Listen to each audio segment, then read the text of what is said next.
Session. Hello, everybody. Welcome to the Portland, Maine Board of Education Finance, Personnel, and Operations Committee meeting of October 27th, 2025. It is 6:03, and we are just getting started with a big full agenda. So let's see. The first thing we're going to do is just check and see whether we have anybody who might want to give public comment. Um, and I'm looking at the attendee list. It looks like we have a city councilor in the attendee list. If we can have Sarah moved over as a panelist, that'd be great. Um, and I'm not seeing any Zoom hands indicating folks that want to give public comment, but I will just give it a beat before I close that out. I'm not going to go through all of the rules relative to public comment if I don't have to, because we have a limited amount of time and a lot to talk about. So I am going to close public comment. All right. So like I said, we have a big agenda to get through. We are going to get a finance update. We are going to get a technology update. We're going to get a MainePERS update. We're going to get an update on a memorandum of understanding between the district and the city. And we are going to get a personnel update. And we only have 85 minutes to do it because some of us have another meeting that will begin at 7:30. So I am actually going to kick things over to Lisa Beck to start us off with the finance update. Hello, everyone.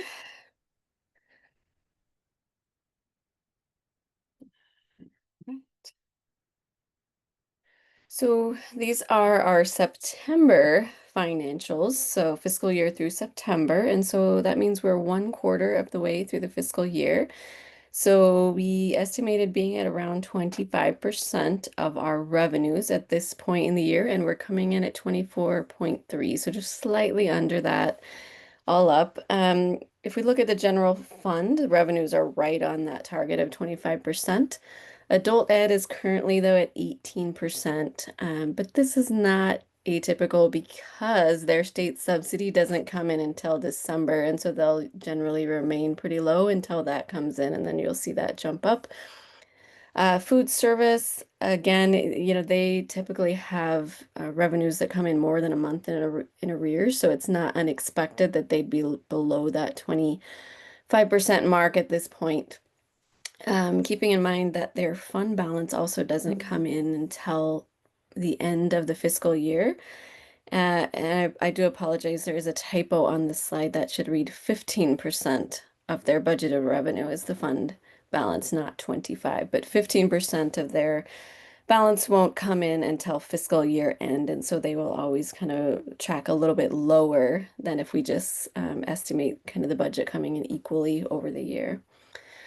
Grant revenue to date is totaling 809,000, just 8% of our total grant budgeted revenue. Again, not unexpected because it is a reimbursement module. So it tends to take a month or two before that revenue comes in after we invoice the state. So can we go to the next slide? New grants. So we've got CTE Perkins Reserve Leadership and Administration for 14,844. And the CTE Industry Standards, again, that's Career and Technical Exploration. It's $86,326. These are grants that were funded at similar levels last year, but we had not included in the FY26 budget because there was a lot of uncertainty about whether they were continuing. But we have received those.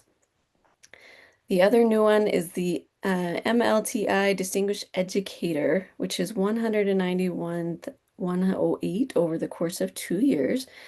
Again, we've received this grant in the past, but we were conservative and did not budget it for this year because we didn't know if it was going to come in or not.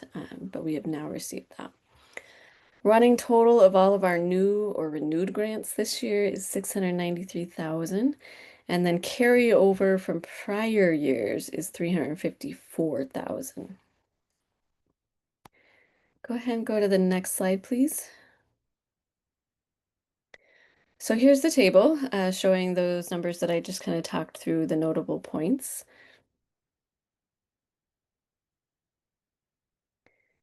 All right, so I'll show that for just a minute and then we'll move on. All right, let's go ahead and go to the next slide, please. So our expenditures for the first quarter are coming in at 21%. We had estimated they'd be at 25% at this point in time. General fund expenditures are a little bit lower because, as we've talked about in our last month's review, is the vacancy rate is still running a little bit over the 0.75 that we budgeted, and so personnel expenses are coming in lower. Food services is a little bit lower than average, while adult ed is on target for their expenditures. Grant expenditures, as those grant applications get approved, are starting to climb, but they're currently only 5% of expenditures to date. And then if we look at it by a category, personnel and contracted services are both at 21%. Supplies is at 34%, which is again typical because we front load a lot of supplies for the school year at the beginning of the year. So if we can go to the next slide, it'll then show the table with those numbers. So this is the view by fund. And then if we go to the next slide, it has the view by category. So that's the 21% all up that I mentioned that we've spent for the year. And then if we go to the next slide, please. So we have one action that does need to be recommended to the committee to send to the board for approval, and it is a budget transfer of $622,091 to move from personnel to contracted services. This is an additional movement that will get us through November based on what we project we need to cover vacant special education positions with contracted services. So think like speech, occupational therapy. Some of those positions remain hard to fill, and we are covering them with contracts. So this will be something that we anticipate will continue. But this amount will get us through at least through November, maybe a little bit into December. So we had done in the last budget transfer that you all approved, we had done some amounts to get us started, but this will get us for another 3 months, and we anticipate then we'll come back again in December with another ask for 3 months, given some of the challenges with filling these positions.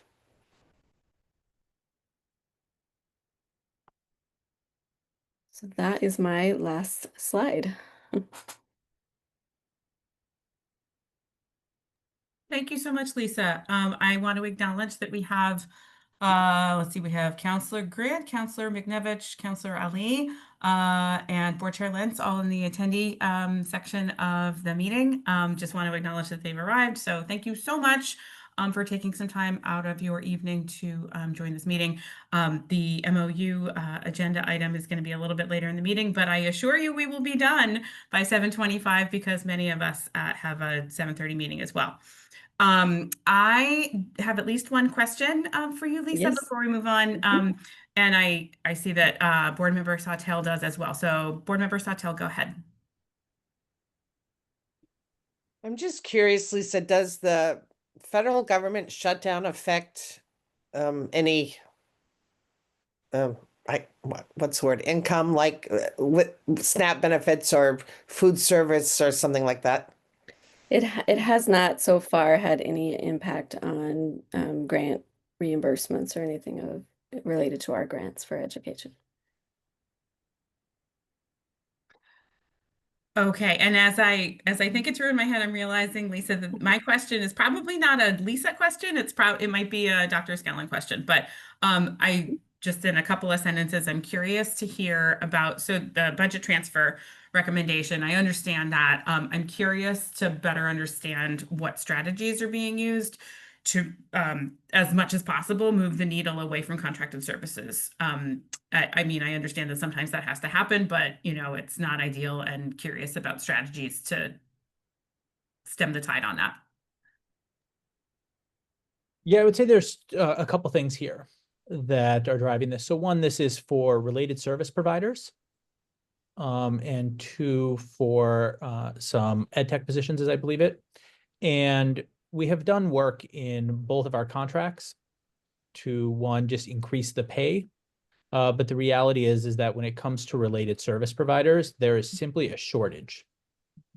And so oftentimes these individuals can make significantly more money doing it as independent contractors. And so that's what we're seeing.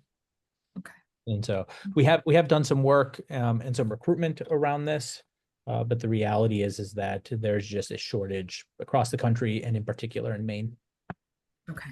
Thank you. I appreciate that. Any other questions on the finance update? All right. Seeing none, I will move us along to the technology update. Is Can that, we- I'm not sure if that's going to be Brian or Question. Haley, but oh, I'm Can we sorry. actually just have a formal vote on the moving of personnel to contracted? That was okay. Yep. Yep. mine. Okay. Yes, we certainly can. Sorry for forging ahead. I am so mindful of time. I was too mindful of time. Okay, so I am making a motion to transfer $622,091 from personnel to contracted services as recommended by staff. And I would be looking for a second. Thank you, Board Member Opperman. Okay, so let's see. Any questions or discussion before we do a quick vote? Super. Board Member Opperman.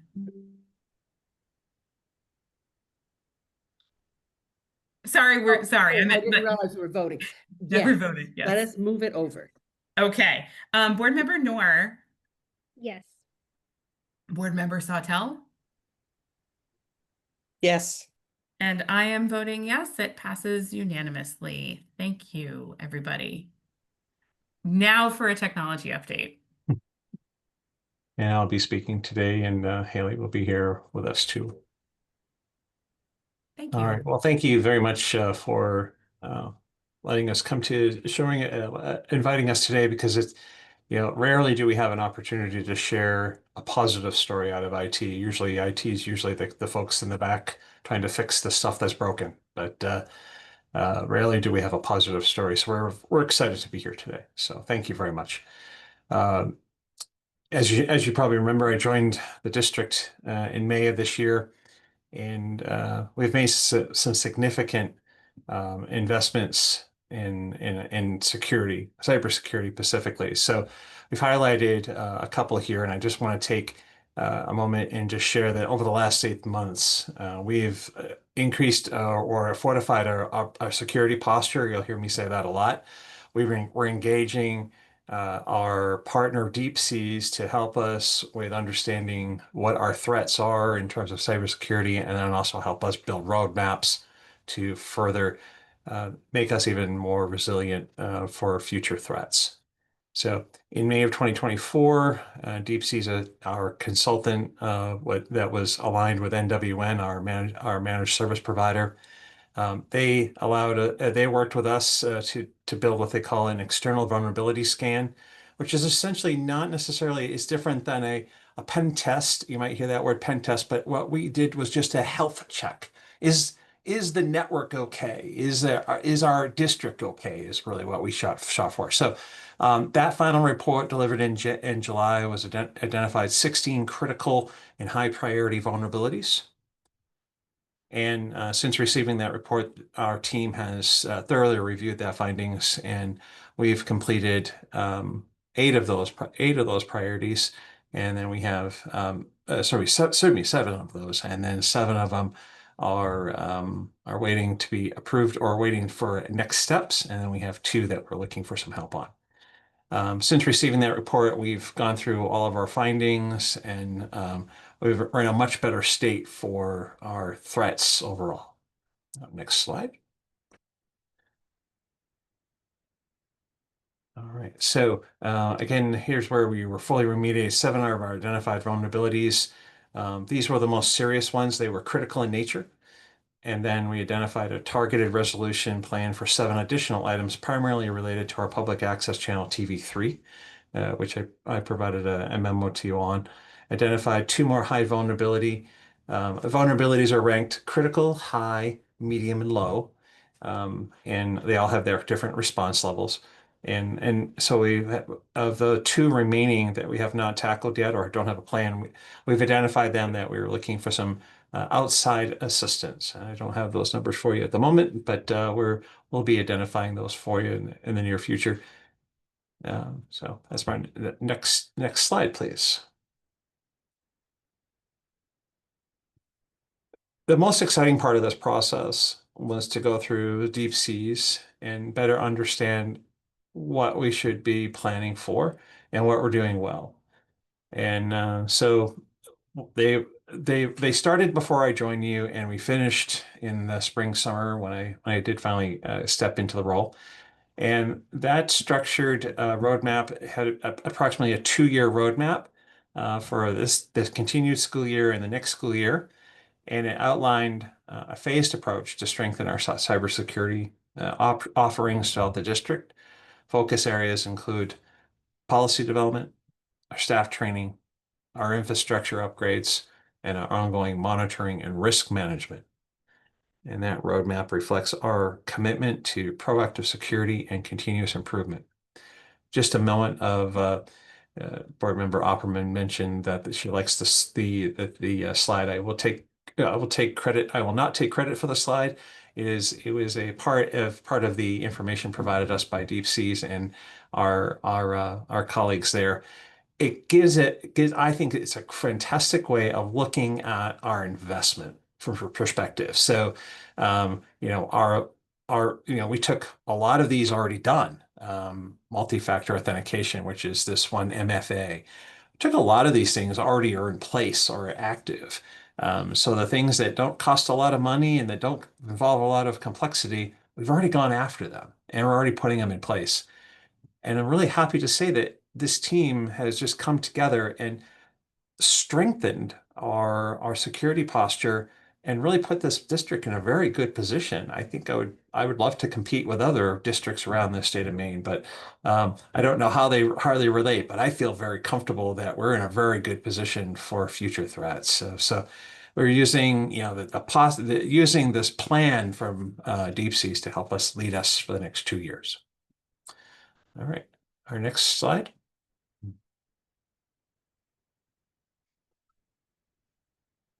All right, so under planned initiatives and ongoing, these 2 will continue obviously for the next couple of years. Our risk management, you can reflect there. If you have some questions, I can answer those after the fact, after we're done here. Oh, sorry. Oh, thank you, Ryan. Appreciate that. The first one was our completed initiatives, the Security Operations Center via that. My apologies if I left some acronyms. That means Managed Detection and Response, NBR. And essentially that's a 24-hour monitoring service and incident response. So if there isn't a future threat, they're going to know about it before all of us know about it. These MDR services and their operational response is an industry best practice, and it's an annual cost of $42,000 for 32. And then moving into our next slide, these talk about our ongoing initiatives. As I said, risk management is one of them, data classification, our business impact analysis, and our policies and procedure reviews. These are things that will ongoing. Yes, we have them planned out for the next 2 years, but I think these are things that will stay with us forever as a proactive step for our team instead of that reactionary mode for living in the fire of the mess. And then I think we have one more slide related to future initiatives related to funding. So the vulnerability management tool will assess what our future detection of our network, both externally and internally, meaning the outside world, the internet, and also internally behind the network and within the schools themselves. And then the cybersecurity awareness training. We're making a note here that we have applied for a grant through the state of Maine. And if that grant does not come forward, our average cost here is between $1 and $3 per user per month. And then a password and key management application. one of the easiest things we can do is centralize all our passwords. Very common for someone to put that password on their computer, but then the computer disappears when they leave us, and it creates a security breach. So we're asking here for a password and key management system, and that has a cost of $6 per user per month. And looking ahead, this continued investment in infrastructure and culture will strengthen our posture, and our goal of all that will be to secure resilient systems for students, staff, and community. You know, the investment you've already made is a great first step. And unfortunately, security is always evolving and always changing. And if we follow this roadmap that DeepSeas has kind of laid out for us, we'll be in a very good shape for the long term, for sure. I believe that's the last part of this side of it. Is that correct? Okay. Do we want to pause here and talk about our external threat, our external vulnerability scan, and our deep seas, or do we want to finish this part next? How many more slides are there until the end of your content, Brian? See, I think there's just from the TV3 perspective, it's only 2 more slides. Yeah. Yeah, let's get through that. And then I see you, Board Member Opperman. Yeah. But yeah, let's get through the content first. Understood. Okay. So under that external vulnerability scan that I mentioned previously, 7 of these vulnerabilities were linked to our TV3 broadcasting system and will require remediation, which means that we need to solve that threat. However, addressing them may impact our ability to continue broadcasting through TV3, which is 1302 on the Spectrum lineup. That technology that we're using is called Tightrope. This technology associated with TV3 represents a small and specialized segment of our district overall, of our media infrastructure. It's primarily used to create public broadcast content and to air live Board of Education business meetings on Spectrum 1302. This is your public broadcast option. It converts these Zoom meetings to a public channel.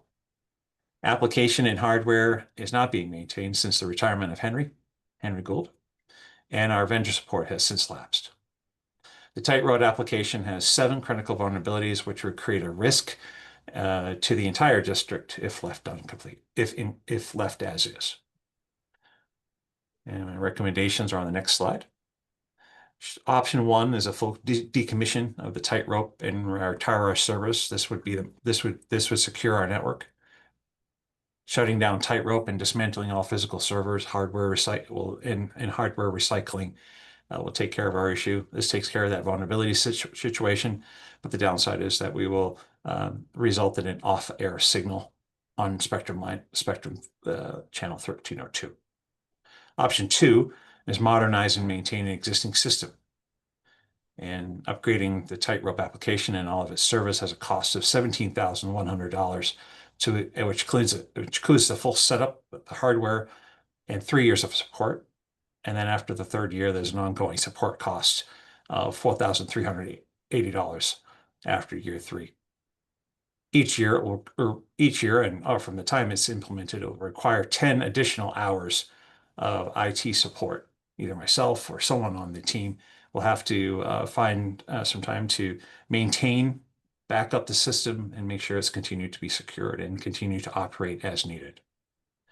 And our option 3 is to outsource to a local vendor and shift that content delivery to a Portland. One of our suggestions was to deliver the content delivery system to a Portland-based provider. Headlight Audiovisual is one of them that can do it, and that would unfortunately be a significant cost implication as expected.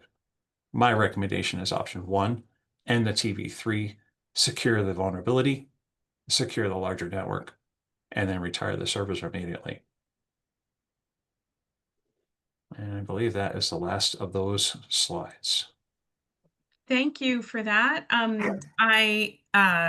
Let's go to Board Member Opperman first. Go ahead. Okay. Thank you, Chair.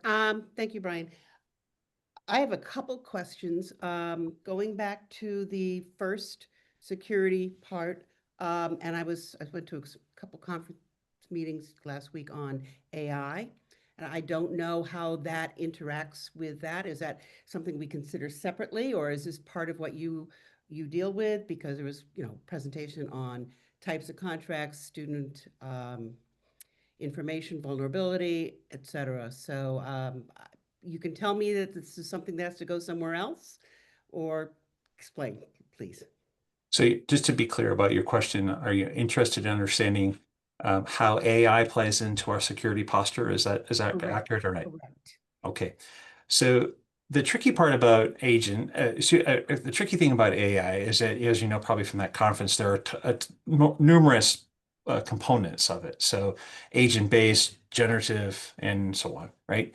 I would say that the closest thing we are essentially using AI functionality because in that first slide we talked about, when we got into the talking about the recommendations from deep seas, and we developed the MDR, the Managed Detection Response.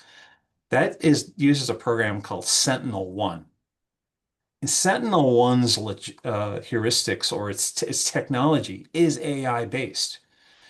It finds threats and acts in a way that we've set it to work, meaning it will secure a computer, stop the lateral or movement to another computer, and at the same time, let us know that they've done it. And then we'll come in and clean everything up. Now, this technology has been around for a long time, and modern companies are rebranding it. They used to call it scripting, or they used to call it automation. Now they're calling it AI. So it's essentially a rough version of AI. The part that our AI that is the most challenging, and it may have been discussed in that seminar, is the future of AI vulnerability will be that it will be our firewalls and our protection devices, and the threat themselves will be AI. There will be no human being that will be able to keep up with the technology. I attended probably a very similar conference or a virtual conference recently with Fortinet, in which they were talking about their functionality, about how they plan to protect customers that have automated attacks. They are simply developing code and content and products that bounce back those threats. AI, it really opens up the can of worms that we can never predict, which is the speed. Usually in the past, it's your computer that's exposed, maybe because a human being clicked on a link that they shouldn't have clicked on. Now the threats of the future are the ones that we can't even predict, or about the code hasn't even been written yet, and it will be written by AI. So those are the ones that we're most worried about. The good news here is you've made smart investments. We've taken advantage of the E-rate, federal E-rate program, and we have next generation firewalls from Fortinet. We've got top of the line switching from Extreme. Also help with the E-rate funding. We have a very strong network, and not to say that we're perfect, because we're not, but we've made smart decisions along the way. And as long as we continue to work with these partners to help guide us, we're going to be in great shape. Thank you. When we start talking about student and teacher use of AI, that interfere with your system, or is that sort of its own little baby? That is part of our team also. That is as part of our technical integration team, headed up by Courtney Graffius. And she's following multiple efforts, but she's doing a lot of work from the digital citizenship curriculum that you might find on our website, and and also incorporating how AI fits into the educational side of the house, helping students become smart and functionally literate of technology, but at the same time responsible, knowing how to use computers in a way that complements their lives, not as a way to maybe ruin their lives per se. So yeah, and so Courtney is a very passionate leader in that realm. And if you're shaking your head, you probably know her very well. Yes, she spends a lot of time in this realm, and she's doing a great job of it. Super. I have another quick question about the Go ahead. Channel 3. We have in the past recorded, I don't know, with this live broadcast of athletic and co-curricular events. Is that capability going to go away? It would. It would. Okay. Thank you. Unfortunately, when Henry left, Henry was kind of the sole person responsible for scheduling time to go out and tape himself into get the taping of that game, the graduations, the events of the district. It was up to him to get out there and do that work and then broadcast that onto TV3. The minute he retired and left the district, that kind of functionality left us, unfortunately. So to follow up on that, though, will all those events still be available on the district's YouTube channel? Under what? On the YouTube channel? Well, someone's going to have to tape it or videotape it. Are those things being done maybe at the school level? I don't know that for sure. Okay. Can I jump in here? So some of those things will remain available on the YouTube channel. Many of them will not. So part of this is that doing local athletics was a passion of Henry's and an interest. And so he was not doing that on the clock for PPS. He was doing that in his own interest. And so when he has stepped back, that has gone away. And so that's the difference on this. Okay. Appreciate that context. Thank you. Board Member Sawtelle, go ahead. Thanks. I had that same question about TV3 because I, as a music teacher, had concerts. Henry recorded a lot of my concerts and it enabled, grandparents who were living in other places to watch. But that prompted just an idea that maybe that's something that Path students could take on, and work in conjunction with the media production and stuff like that. Just an idea. But my real question is, what will the teaching staff or any sort of building-based staff notice with the cybersecurity changes? And you had talked about staff training, et cetera. How much is that going to be? How much time? Right. Is it going to be a hassle for them to, change passwords all the time? I'm just curious about how that's going to affect them. So we're talking about really in that line item that you're referencing, we're talking about a product called KnowBe4, which is an industry standard product that is well known for telling you a story in a very simple way and actually a fun cartoon way. And it shows you about things to look out for. When you're on a website, you know how to look for the certificate. When you're in an email and you see little nuances in the email that says that's probably not a legit email, it helps highlight those things for you. We use it as an education tool with the end user. So yes, educators could be using it, administrative staff, anyone that has a pattern of always clicking on maybe that link that it took them to spam or to phishing or created some type of larger security issue. In the other companies I've been involved with, we've promoted it across the board of anyone that has an email address. And so, yeah, I think, especially a teacher or, someone, principal that's in a school, sure, they'll have a class and it's typically the learning lesson is about 15 minutes. And there's usually like 3 questions at the end to reinforce that they got the content. Or we can also go another way. If for example, you're using the email within district and you repeatedly click the link that probably you shouldn't have clicked on, we can pick up on that and we can send you a trainer saying, here's probably a good thing for you to pick up. We can look at it from a targeted perspective too to help enhance the security posture at an individual level. I actually also had a question. I'm curious about the that last slide with the 3 options and the recommendation is option 1. Is that in terms of a recommendation, is that something that you're looking for committee action on, or are you voicing the recommendation as just, this is the direction we're going to go? I believe we are here to ask for your recommendation. Honestly, I've been wanting to shut this thing down for a while just because I lose a little sleep. The threats are not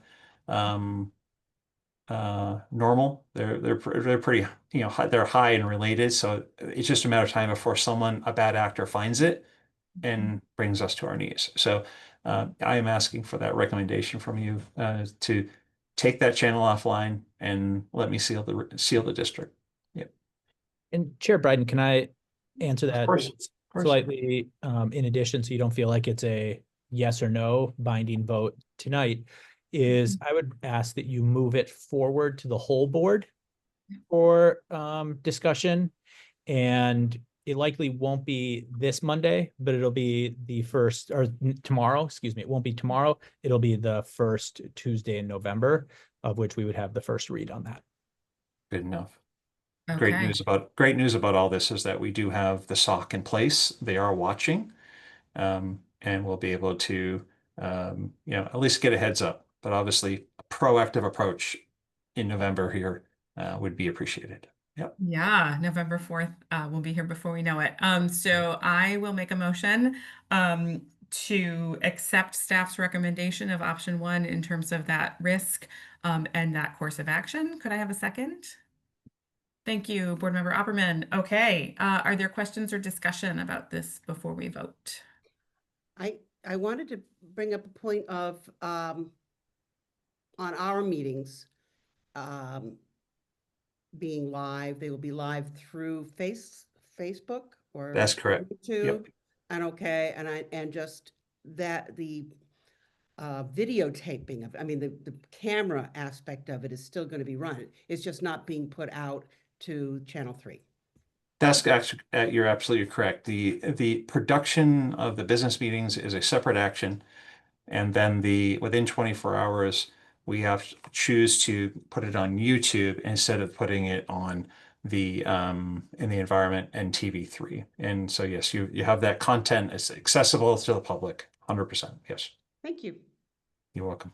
No more questions for me. I'll take your questions anytime.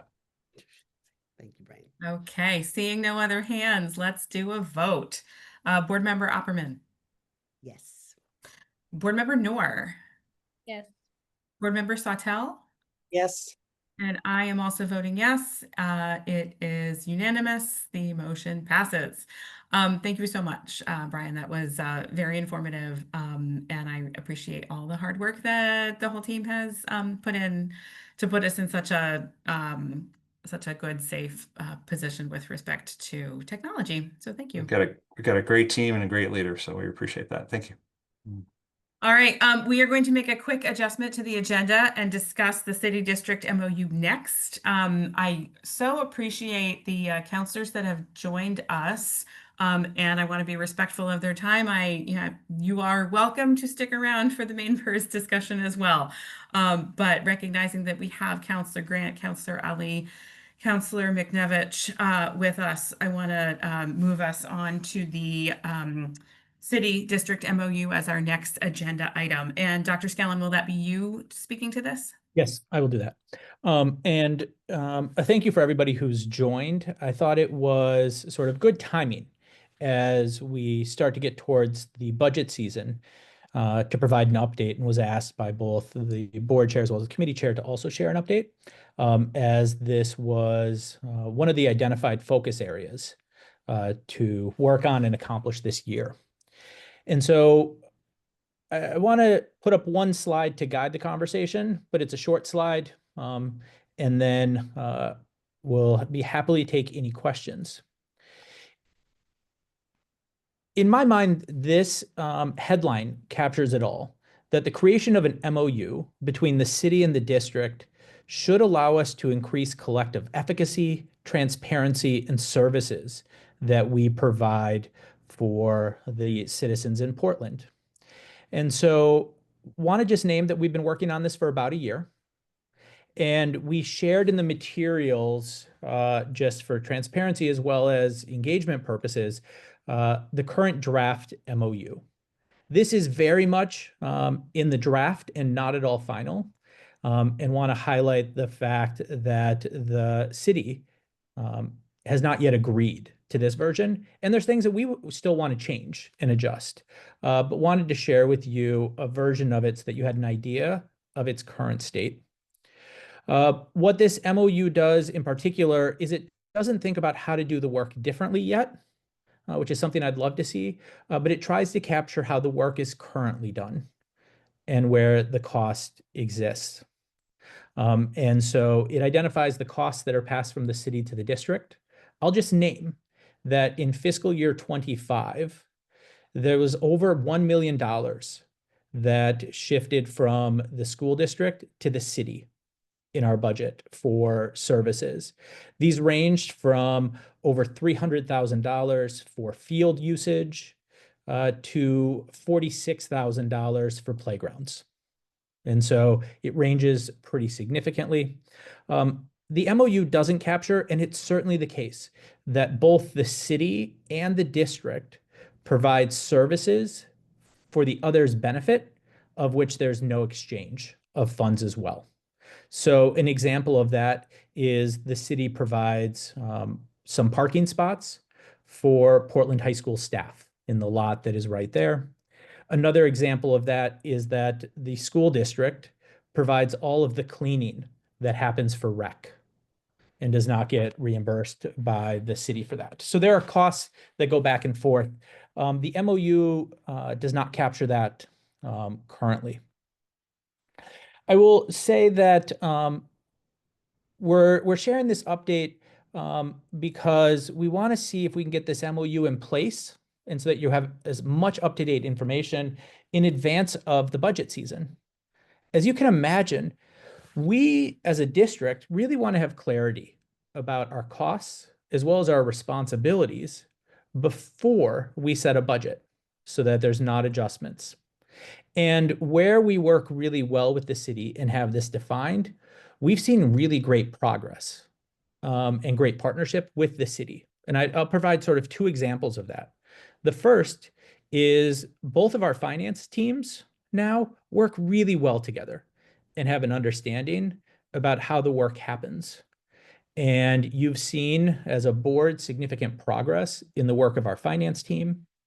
And when it comes to the city, we're able to post and get charges reviewed faster so that they're not waiting for several months to post that expense or that revenue to their own books.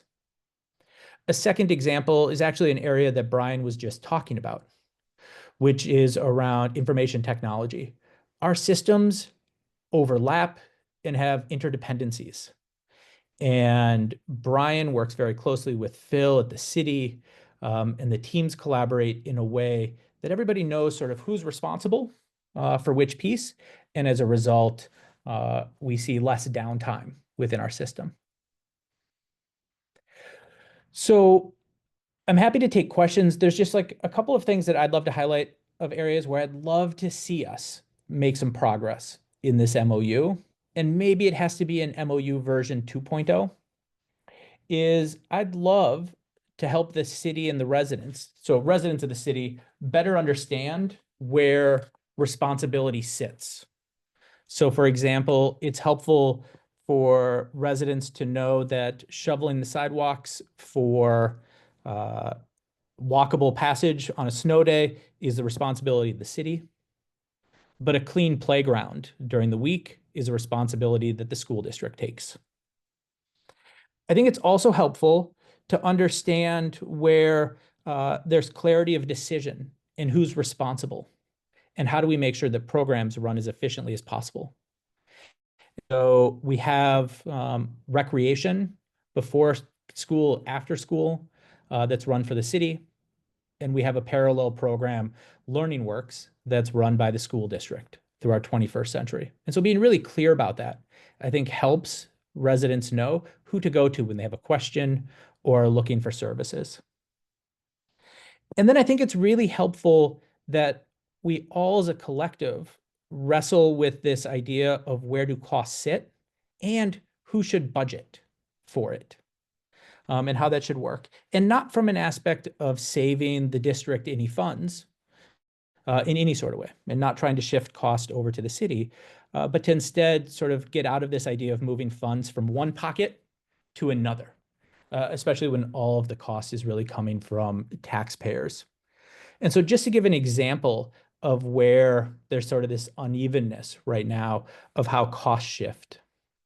Last week, we hosted a district meeting for city council at Ocean Avenue. We did not charge the city for that and provided that as an in-kind service. At the same time, we had a sporting event at Fitzpatrick Stadium, and we'll get billed for that. And if the city were to rent out that same space at Ocean Avenue for an outside event, they would charge the outside individual for using the space, and then we would provide the cleaning with no reimbursement. And so there's this like piece around shifting of resources that it would just be good to be really clear about, and have the budgeting sit with the same spot that the decision sits, so that there's alignment in it. So what you have today, again, just to share with you, is the current state of the draft MOU. It's probably going to be version 1, and that the city has not agreed to it yet, but I anticipate that there will be more conversations, and hoping to get that so that you had early eyes on it to provide feedback, ask questions before we get to sort of a crunch time before budget season. Thank you for setting that context. I'll be looking for Zoom hands as always. But I will start off with I have 2 questions. So my first question is, if I heard you correctly, I think you were saying that this current iteration of the MOU is intended to capture current state. Did I hear you correctly? I don't know if I would say intended to, Okay.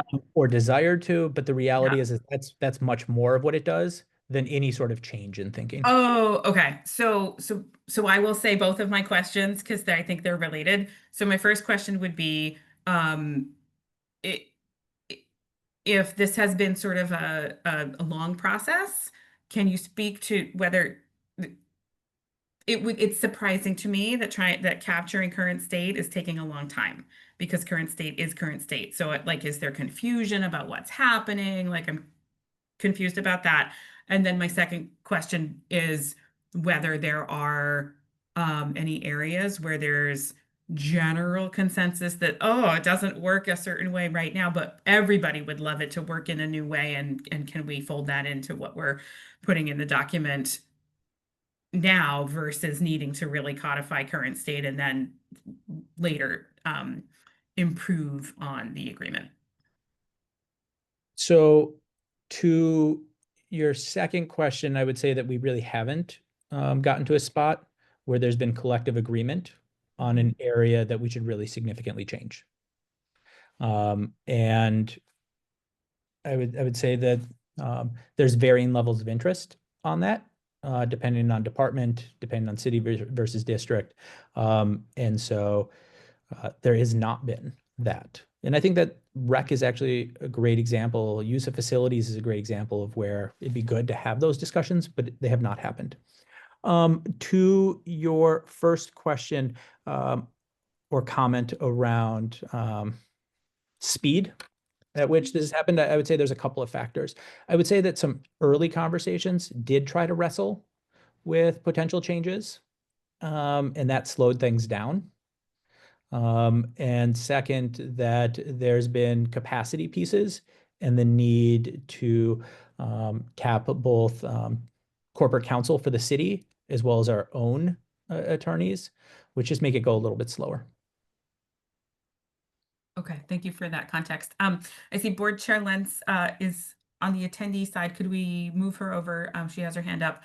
In the meantime, I'll go to Board Member Opperman. Go ahead. Thank you. I read through the MOU, and if this is the first time all these things have been articulated, it's bad management. somewhere, and whomever point that is. It's just that, I mean, these are details so that people communicate well, standard operating procedure set up, which is good for business management. I was supposed to have a conversation with Counselor Ali today at noon. Didn't quite happen because, whatever happened. But I think there are, I mean, there's some, obviously the IT people are working at trying to figure things out, but there are some just numb things that aren't, excuse my rather blunt way of saying it, but who's cleaning, who's wiping, who's where's the money going, who has to pay who for what, and just that one case of fields versus building use and rentals and ownership. If the city owns the buildings, and I understand that that's technically the correct,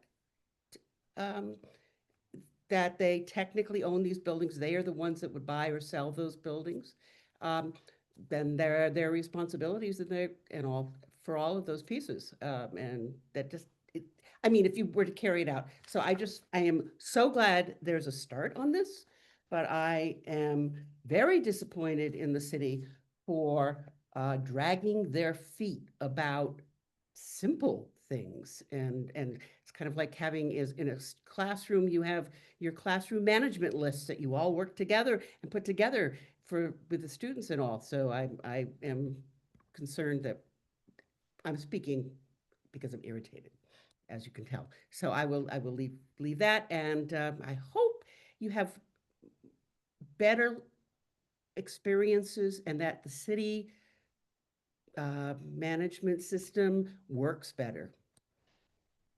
Thank you. Board Chair Lentz, welcome, and go ahead. Yeah, thank you. Just a couple of thoughts on this. I think that as soon as we started to rebuild kind of all of our financial systems and operations, it became very clear that we needed this MOU. And then, when we had capacity to take it up, it just makes sense, I think, for both parties to have, and there should be a shared interest here in coming to a resolution, and also being able to think about the shared pieces like rec programming or aftercare, other things like that, to really find some new solutions. And to have a very clear delineation of who is paying what and why, and to be able to show that.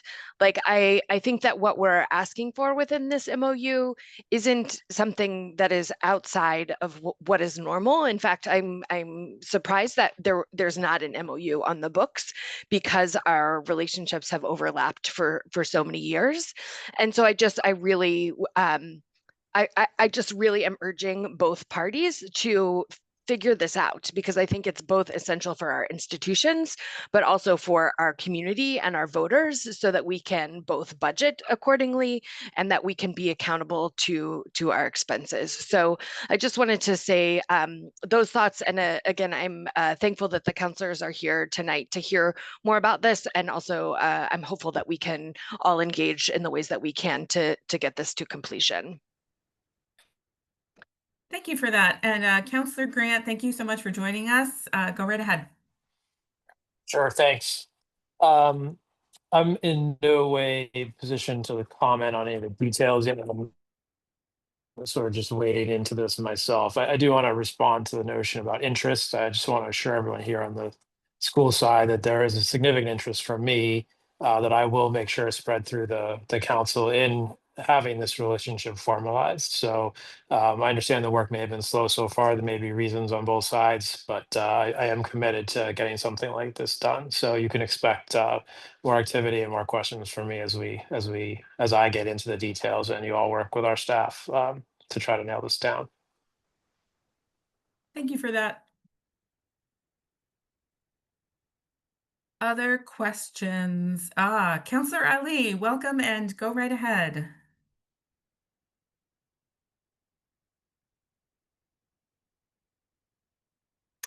Counselor Ali, if you're speaking, you are muted. There we go. I think I'm frozen. Can you hear me? We can hear you, yes. Okay. I am going to reiterate what my colleague have said, Councillor Grant, that this is a conversation that we need to have and make sure that both sides have come to agreement where both sides feel comfortable on what both agree that it is the best of interest for the city and then for the schools and the community that we both serve. So I'm looking forward to continuing this conversation. Thank you so much.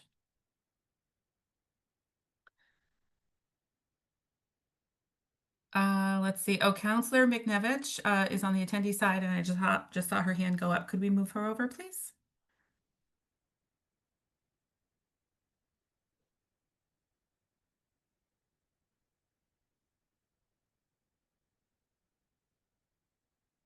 Here we go. Hi, Counselor McNevich. Thank you for joining us. Uh, go right ahead. Thank you so much. I really appreciate the opportunity. I just want to reiterate what my colleagues have said, that this is, I think this is enormously important to ensure that we all understand our roles and our responsibilities, both for the sake of budgeting on either side and for the taxpayers, the clarity that they need to understand where responsibilities lie. And I, like my colleagues, will work to make sure that this gets done in a timely fashion. So thank you again for doing this work and for letting me talk. Thank you for spending part of your evening with us. I appreciate all of you. Dr. Scallon, a question that just landed in my mind in terms of this conversation. I'm curious when you would expect when we as a committee and a board can expect to hear more about this topic. At this point, we sort of last exchanged sort of ideas with the city last week. And at that time, they indicated that they're sort of in a transition point with their finance committee because they have elections on November 4th, and then their committees may change. And their committees don't meet until I think the new year. And so the guidance I got was that we shouldn't anticipate a response until after that, so that they had an opportunity to have a similar type of conversation like this with their finance committee. And so that would put it, at least based on that guidance, after the new year. Just a quick follow-up question on that. The work that you are doing and need to continue doing in terms of making progress on the MOU document itself, is that staff work or committee work? It's staff work, but I think both the city and the district are interested in making sure that city councilors are informed as well as school board members. Yep. And because this is new and different than what has existed in the past, there's obviously a need to inform along the way to make sure that both groups are comfortable. Yeah, that makes sense. Thank you. Board Member Opperman, I saw your hand go up, but I'm not sure if your question has been answered in our conversation. Well, my question was similar to yours, but then my next question has to do with the delays, et cetera, because of finance committee and meeting again and talking back and forth. This obviously does not have an impact on our budget for next year, unless our initial budget for next year, unless we have some modifications along the way. But I would hope we would not delay so long, just because that's the case, that the city council would, as they say, really do step up and speak for the taxpayers. Thank you.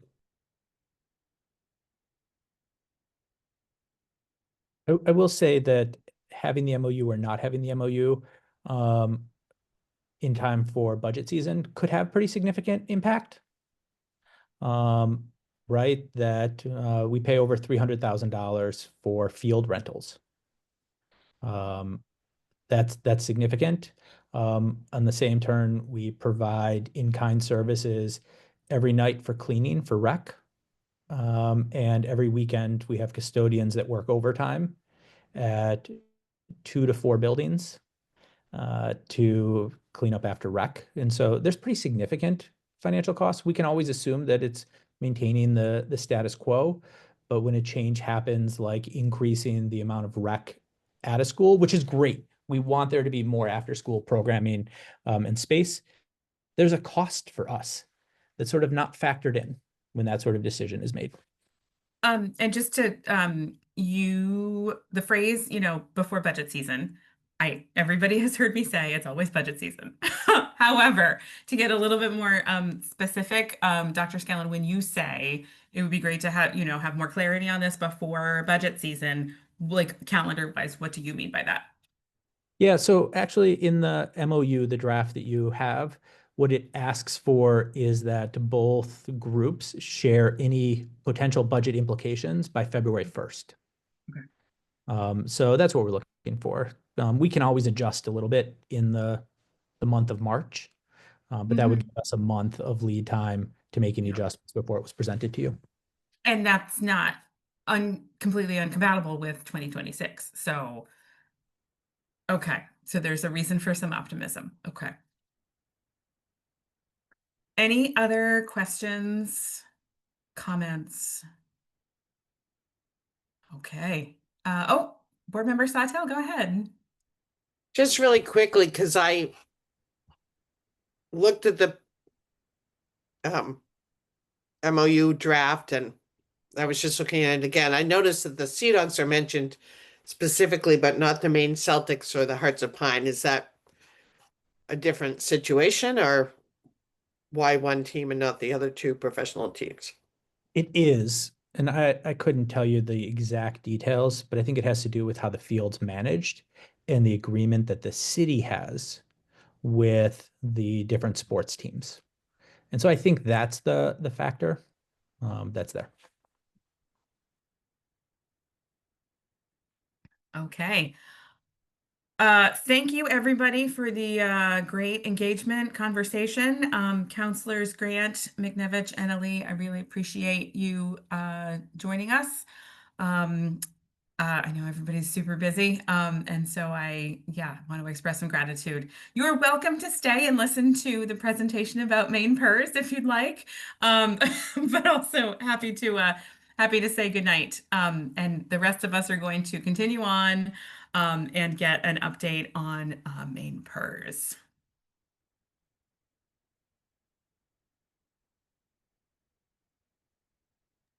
I think Counselor Grant was a little bit quick to say no. Like maybe he remembers too many of these conversations back when he was on the school board.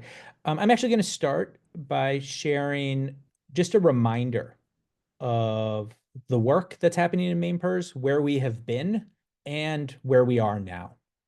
And so tonight we have an update on both progress and some frustration with our MainePERS work. There's three sort of chunks of work as I think of it. The first is looking at April 1996 to December 2023. These are the historical accounts that would have been reported to MainePERS prior to our adjustment of our financial system. This is an area where the work has been slower and more frustrating than we would like it to be. So 400 accounts of employees or retirees have been fully updated.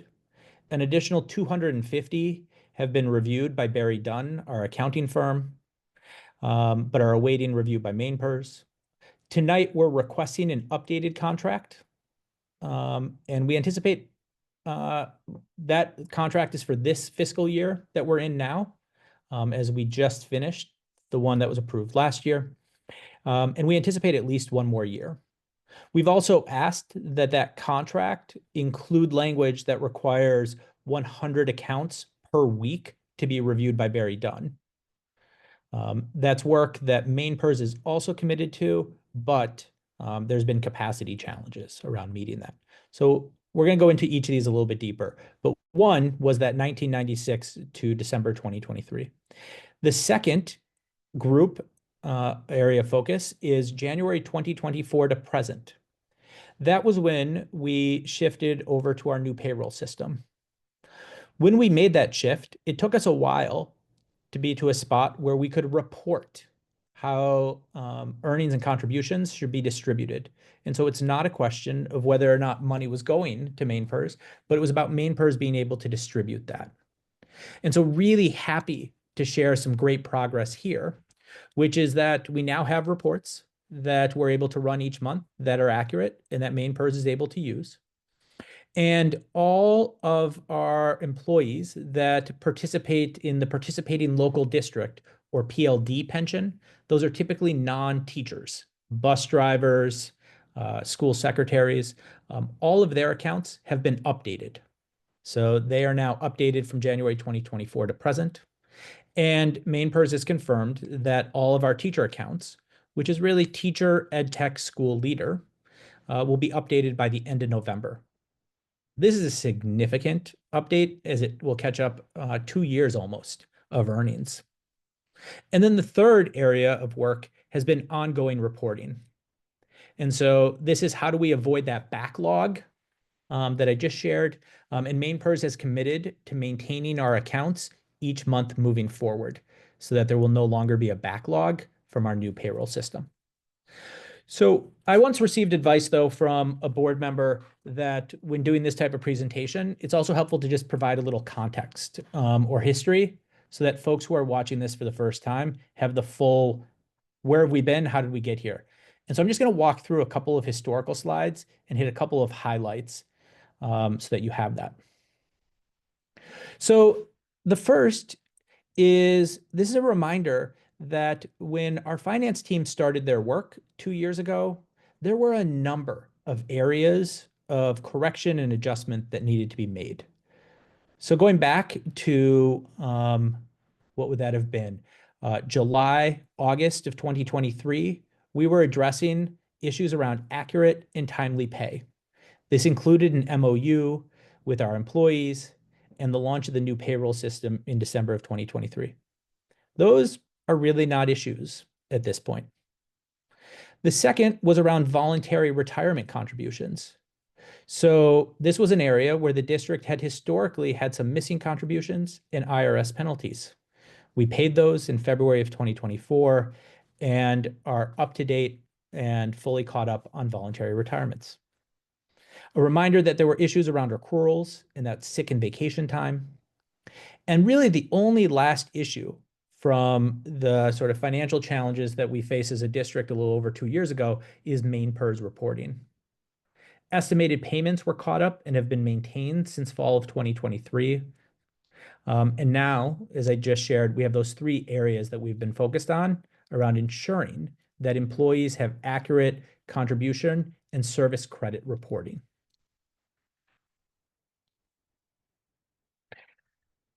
And so this is a slide, if you were with us in October of 2024, you would have heard. But this is just a reminder that PPS has been making estimated payments to MainePERS since that fall of 2023. And so there's not an issue about money or money not being around. It is simply making sure that MainePERS can accurately accredit it to each count. Also, just a reminder that there's a working group of Portland staff, PEA, and so Carrie Dowdy is the president, is the lead on that, MainePERS and BerryDunn that have been doing this work collaboratively for over a year now and continue to have weekly meetings.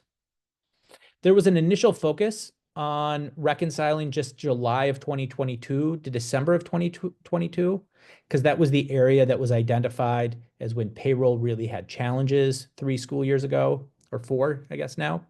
But what we learned in that process was that the errors went back much further. And in some cases where errors had been corrected, they had been updated in subsequent months. And so you couldn't just look at 1 month at a time. And when we did a review of 14 retirees, 12 of them had reporting errors at some point in their employment.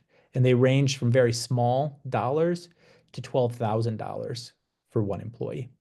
And so these were really significant errors. And it's why we went to a review for 1996 to 2023 that has every individual getting their account fully reviewed, and why it is being such a time-consuming and costly process. but we felt like it was important, and I think the board felt like it was important to make sure that people got accurate credit for the work they had done, and saw that in their retirement.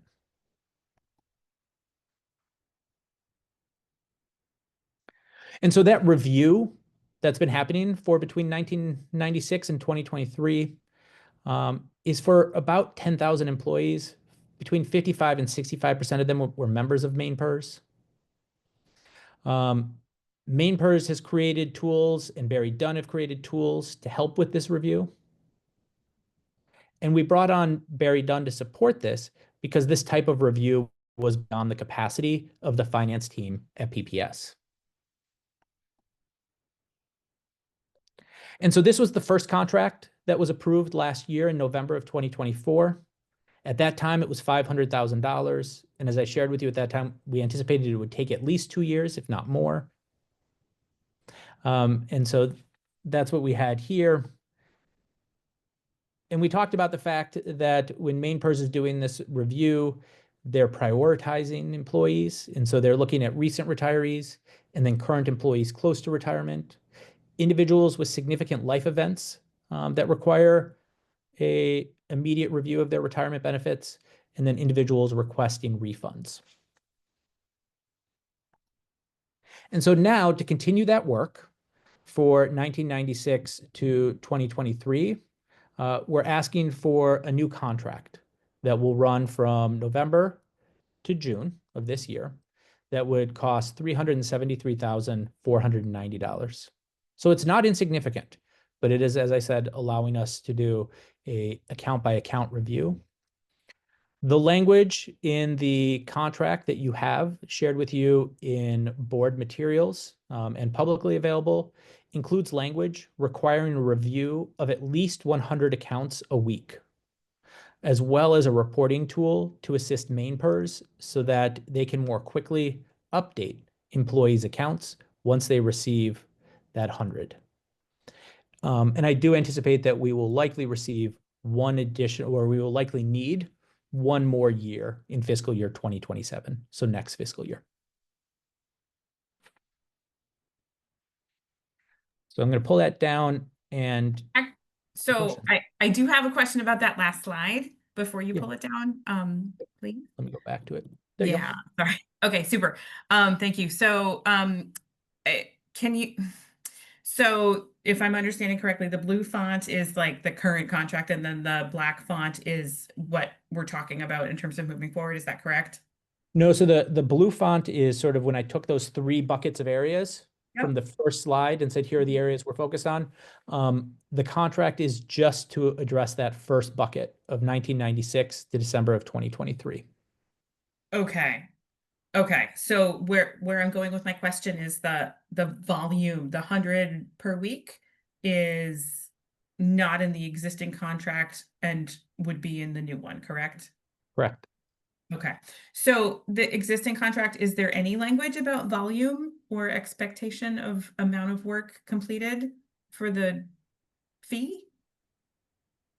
You know, I don't remember if there's exact language. There's a reality, which is that we had to shift some of their capacity to create a spreadsheet that would assist MainePERS in the work of updating the account, right? So there's work to do the analysis, and then there's a spreadsheet that MainePERS needs to be able to key in the changes to the individual's account. That may sound easy, but it's actually really complex. And so we have used a fair amount of BerryDunn's capacity as well as their engineers to help create that spreadsheet. And so there's been capacity that's gone to that as well. Was that level of complexity or that challenge not known to the folks that put together the contract that we're in right now? I don't think it was. I mean, I know it wasn't. I was part of that. I think that we had to be responsive as we were trying to figure out how do we best get this work to happen in as fast a way as possible. Okay. And so there's actually a lot to be able to do 100 accounts a week. There's actually a lot that BerryDunn has done over the last year to almost automate that. It's not automated because it still requires an individual review. But there's a lot that's gone into that versus pulling Excel files from 4 different directions and manually doing it. Okay, so there's automation incorporated to basically flag this is what a human being needs to actually spend their brain power on. Yep, I think that's the best way to describe it. Okay. Okay, thank you. Other questions?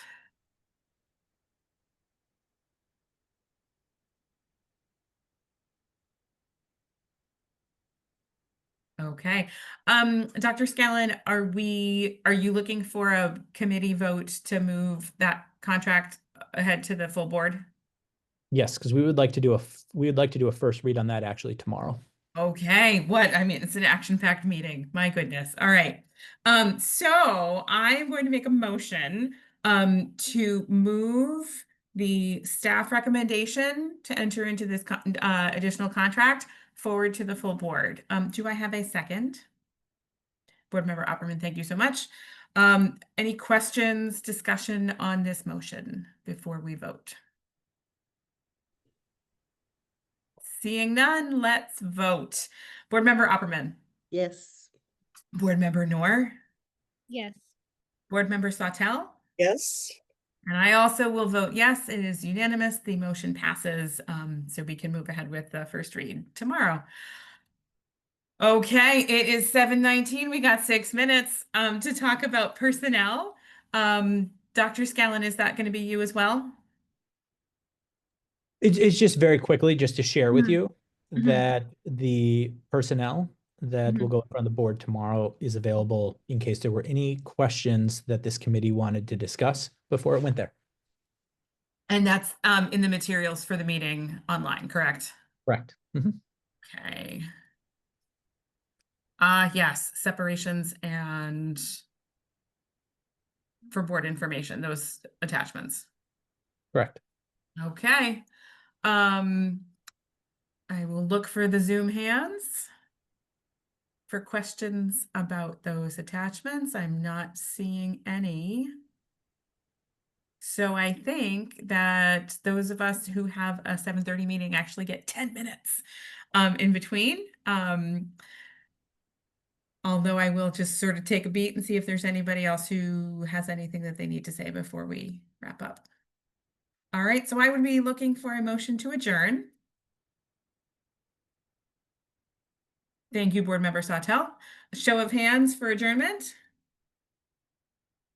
Wonderful. We are adjourned at 7:21 p.m. Thank you so much, everybody. Have a great night.